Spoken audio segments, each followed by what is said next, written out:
Shabbat Shalom Mishpacha. This is going to be a short teaching from the book of Exodus, chapters 18 to 20. Now, what we want to look at is what is the lesson here, what is being taught, and why certain things happened in the past, and what we can learn from them in the present. Because there's no point just reading the holy books and not being able to apply it in the current context. It'd be a waste of time just to read and have no understanding and no application, and therefore is totally defunct of its purpose and method. Now, these books were given so that they have a purpose and a function throughout our sojourn on this earth. Here, what we find is in Exodus chapter 18, if I open up the Hidden Truths Hebraic Scrolls, it starts with verse 1 from chapter 18 in the book of Exodus. It says, when Yithro, the Kohen of Midian, Moshe's father-in-law, Moses' father-in-law, heard of all that Elohim had done for Moshe and for Israel, his people, that Hashem had brought Israel out of Mitzrayim.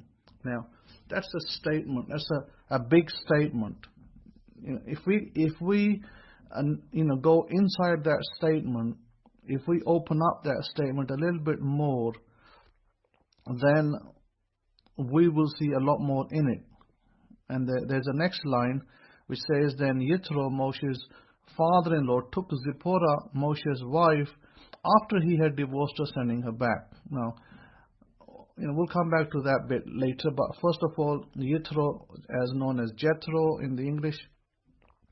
Who was Jethro? Now, it mentions Jethro as a priest of Midian. Media is today the modern countries of Saudi Arabia and the lands around Saudi Arabia. Those will be the lands that are called Media. Okay, so there will be the Arab nations today that you might term as, for instance, as Dubai, Abu Dhabi, Saudi Arabia, Kuwait, etc. Those are all counted in the ancient times as Media. So this man Yithro was a priest of some sort within his own religious context. Whatever religion he believed in, it does not say what he believed in. It does not say who he worshipped. It just says he was a priest in Media. Okay, he wasn't a priest from the house of Israel, by the way. He was a totally separate religious group. Now, Moses happens to have married his daughter. His daughter was called Zipporah, which is mentioned in the next verse. And there is also a mention of divorce. Now, in ancient time, divorce wasn't as in modern times today. Like, divorce wasn't where you just, divorced your wife with a piece of paper and never took her back. Or you said, that's it, I'm going to go get married to another woman and bye-bye. It wasn't like that.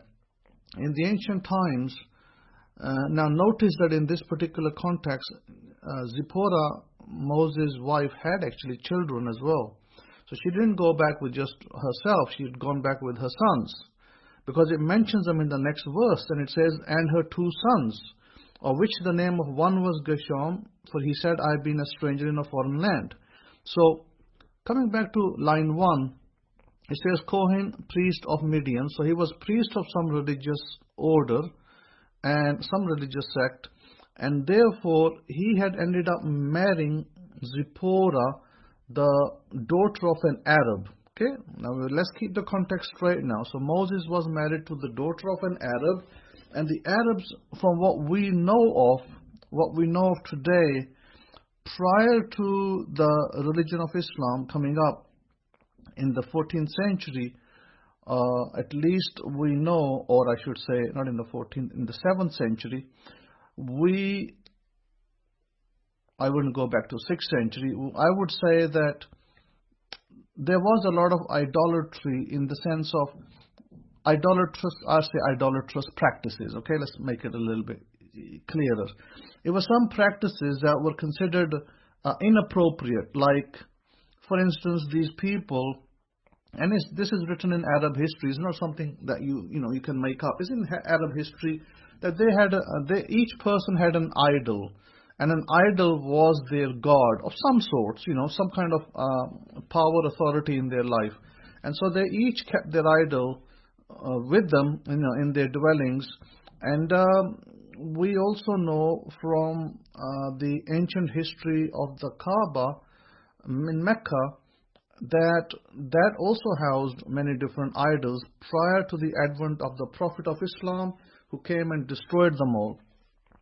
So, but there is also history, and I don't know how accurate and true that is, but there is also history that the Kaaba used to be some kind of a worship place before the idols. In other words, before even that advent, some postulate it may have been a synagogue, some postulate it may have been some other kind of worship place, maybe some kind of mosque, maybe some kind of church, maybe some kind of something.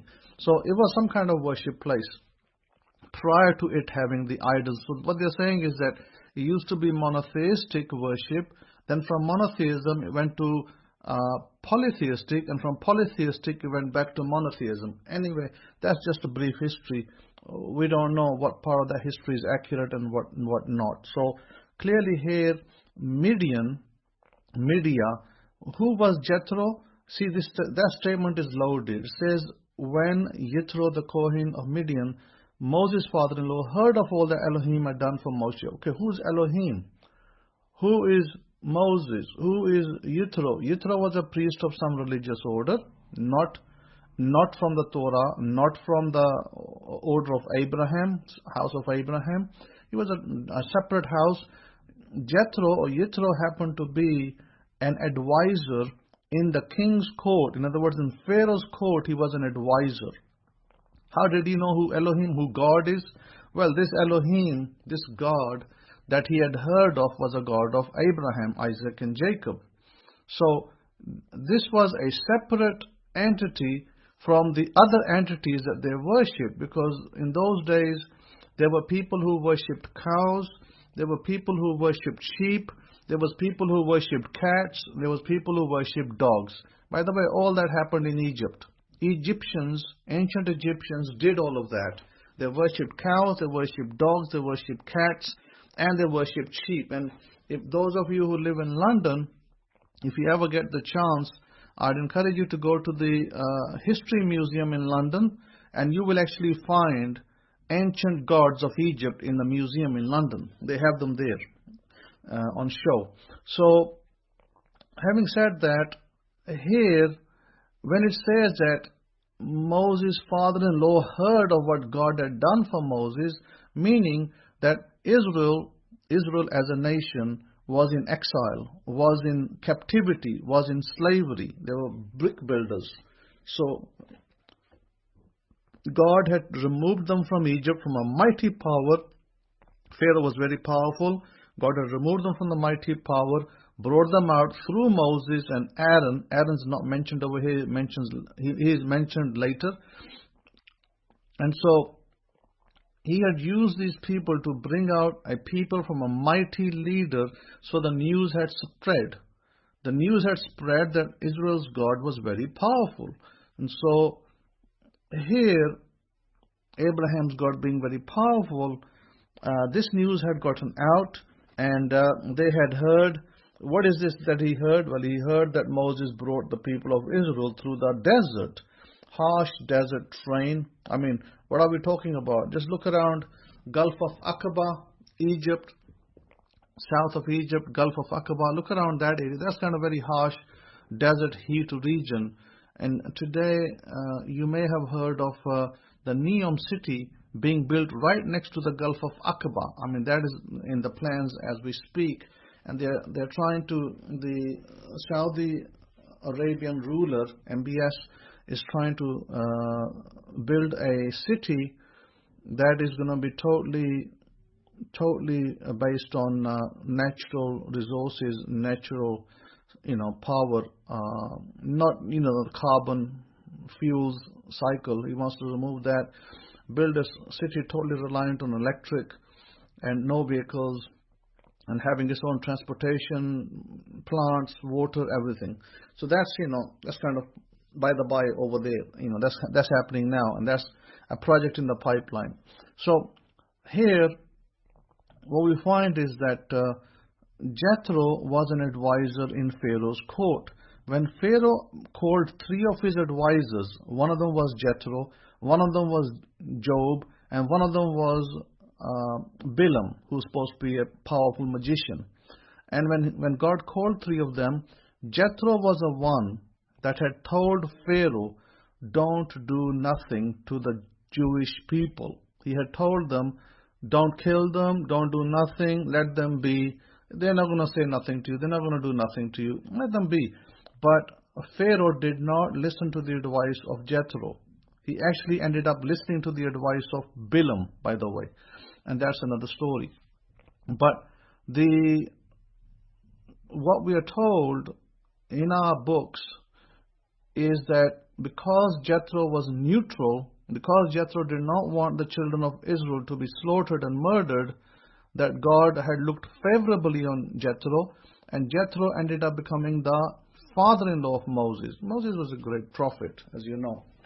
So, being the father-in-law of Moses was a great honor. And yes, Moses had some quibbles, some problems with his wife. He sent her back, and which we consider today as a divorce. And then Jethro, after correcting her and fixing her and polishing the nail, the ancient wife was referred to as a nail of the tent, because it held the tent, it held the house together. So this nail was polished together by her father and then sent back with her children to Moses. And then the marriage was restored, by the way. And so what we find out over here, what we are learning, is that God's power, meaning that the 10 plagues that were sent to Egypt, or the 10 miracles, God had demonstrated His power, His authority, and brought out His people and encamped them in the desert, finally to bring them into the land of Israel. But before that, Jethro came to Moses to congratulate him. They had a little party and a little congratulations before the Israelites moved on to encamp at what's termed as a mountain of Elohim, mountain of God. By the way, this mountain of God is in Saudi Arabia. Al-Bad is the area where this mountain of God is still there today. It still has that black suit, that burning, as God came down in a fire. The mountaintop is still got this little fire shade there. I think Christians, many years ago, 15, 20 years ago, Christians went over there and they identified and they discovered this terrain, and they pictured it, they documented it, and then they, some of the Christian scholars, they identified this mountain as the mountain that is spoken about in the book of Exodus. And I believe that is absolutely accurate, because there is the mountain in Saudi Arabia that is the mountain of God. And right now, as we speak, the mountain is no longer available for general public.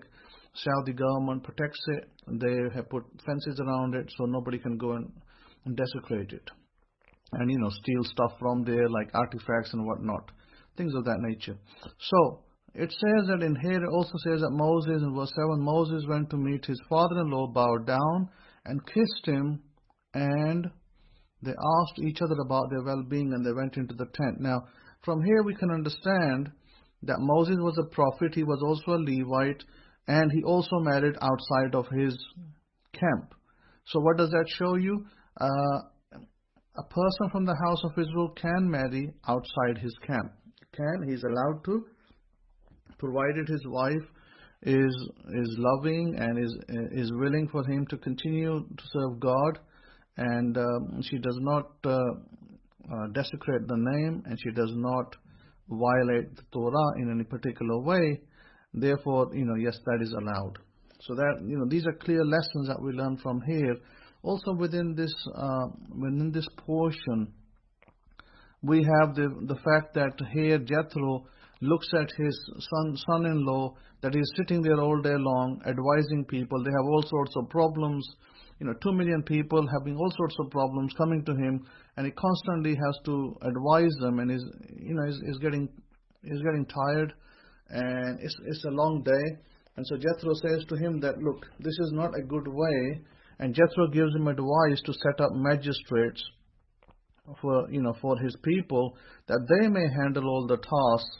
So Moses would teach the magistrates. The magistrate will then handle the people. And if there was somebody who the magistrates could not answer, then Moses will take care of that part personally. In other words, he'd only be involved when the leaders in front of him were not able to help. So that's what Jethro advises, and from this we learn that there is nothing absolutely wrong to listen to the advice of outsiders, Gentiles.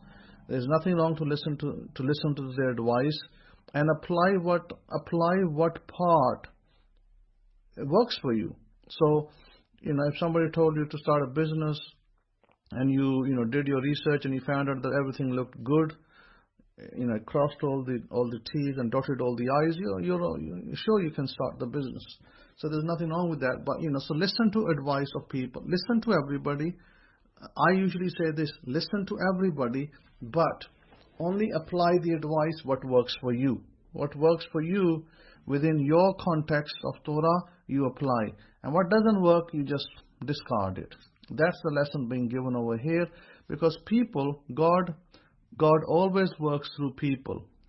God does not, have a flag in the sky, and He's not going to give us a flag in the sky. Here, look at this flag. I'm sending it down for you. No, God doesn't work like that. God works through people. Therefore, if God works through people, you have to then allow those people to speak to you in your life, and then you take, whether you take their advice or not is a different matter. But yes, you should listen to everybody's advice, but apply what works for you, and what doesn't, discard it. So this is what's the lesson that's been given. The second lesson here is that there were the 10 Commandments, the covenant that was being made, that was also made at the Mount Sinai, which is in Saudi Arabia, and there were particular set of commands given. God had to once again declare who He is. His name, or his name is not necessarily he pronounced this way and that way. It's nothing to do with that. Pronunciation is the least concern of God. His name was simply character of God. What is the character of God? God gave His character. This is my character. This is who I am. And so you have to follow the character. It mentions a command of the Sabbath. It mentions that don't make images, a likeness of God in the heavens. Well, how are you going to make likeness of God if you've never seen Him? This is not possible. You can make a picture of a cloud. Well, what did people see? They saw a cloud in the desert. Well, okay, you can make a picture of a cloud, but that's not really God. God is not a cloud. God was simply in the cloud as some kind of light. So God is basically instructing His people not to do that, not to make images, and not to bow to images, etc.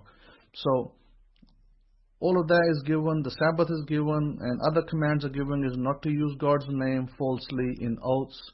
Do not lie. Do not cheat people. Keep the Sabbath holy. Do not commit adultery. Do not murder. Do not steal.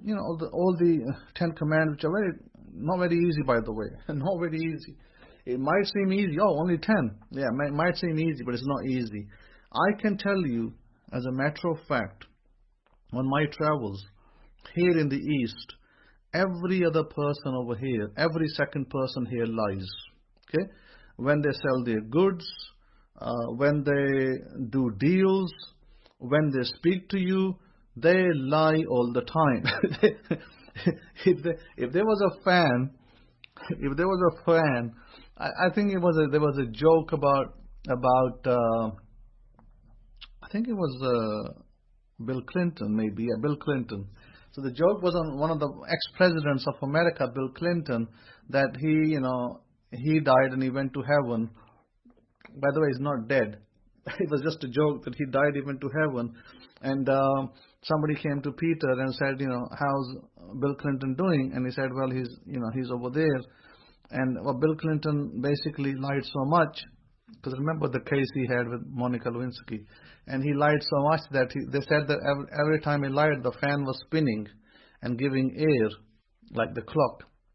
So my point is this, that the fan spun and gave air to the people, because that's the number of lies that Bill Clinton did. And my point is this, that here, if I take a man or a woman and put them on a fan, imagine they were like the electric circuit to the fan, and they powered it. Well, they lie so much that it'll spin the fan automatically without any electric. They'll be spinning it with their lies. So here people, I don't know what it is, I don't know why they do that, but they tend to lie in everything. Like if they go to their families, like let's say you're going to pick somebody up from, let me give you an example of America, okay? Let's say I'm in Florida, okay?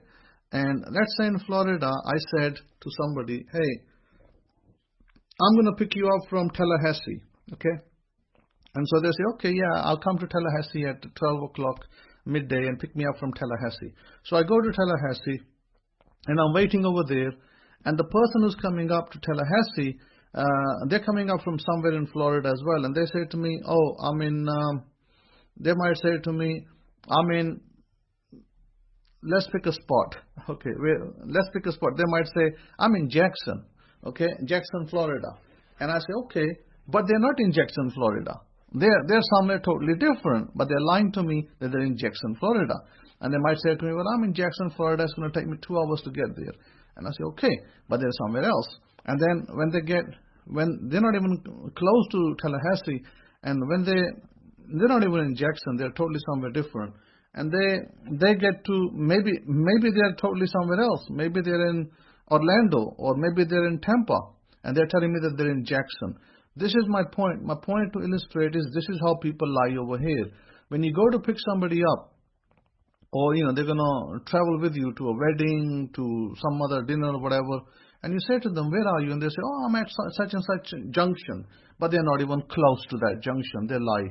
And this kind of common lies is very, very common in this country. It's very common. It just is. I don't know why people do that, but they do. So if it was me and I said, hey, I'm in Cleveland, Ohio, and I'm here, I'm waiting, and at the airport or whatever, and I will be at Cleveland Airport. I won't be lying and making it up. And somebody else will say something like, oh, I'm at, they might say, I'm in Colombo, and they're not in Columbus, and they're not in Columbus. Or they might say, I'm in, some other part of Ohio. Let's pick a part. Toledo, maybe. They might say they're in Toledo, but they're not in Toledo, but they might be somewhere else. So my point is that, no, people in America don't do that. People in America don't lie like that. I've never seen people in America lie and they tell you one location and they're in another. But over here, I've seen this happen every day. Every day is common occurrence. People will be speaking to somebody on the phone, and their friend or whoever will say to them, hey, can you come and visit me today? I'm at such and such. And the person will say, no, I'm actually in another city right now. I'm in another city. I'm out of city. So they'll lie and they'll say they're out of city when they're actually not out of city, they're right here.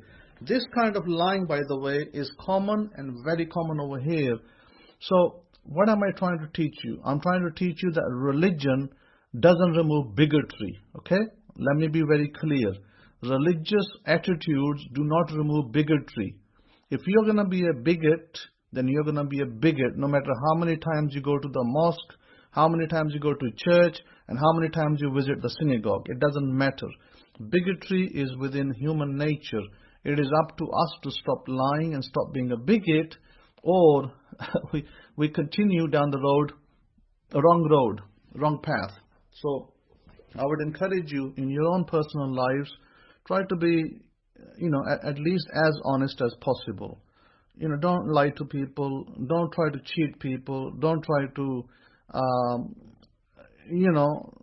try to be a conniver and other things that happen, slanderer and various other things. But these are common things that are happening over here, and I look at it and it's sad. It's sad. It's not happy. It's a sad affairs. But that's what they call life. That's what they believe in. That's how they behave. So if people are going to behave like that, then let them behave like that. But you got to keep your standard. We have to maintain our standard. Our standard is high. Torah's standard is high of truth and integrity. So be of good integrity, be of justice, be of good justice, be a good character, and God will bless you as you go through your life. Because doing all those other things, there's no blessing in that, by the way. There's only crying, and there's only have not kind of attitude. Those kind of people who do that, they will always remain the have-nots. And those people who are of integrity and truth and justice, they will always be the people of have. So God is trying to teach us to be the people of have and to not be the people of have not. Because if you do have not, you will definitely have not because that's what you do.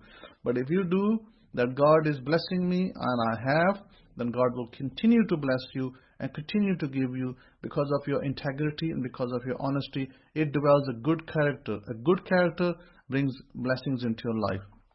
So with that, I'm going to say, have a wonderful Shabbat and wonderful week ahead. Shabbat Shalom.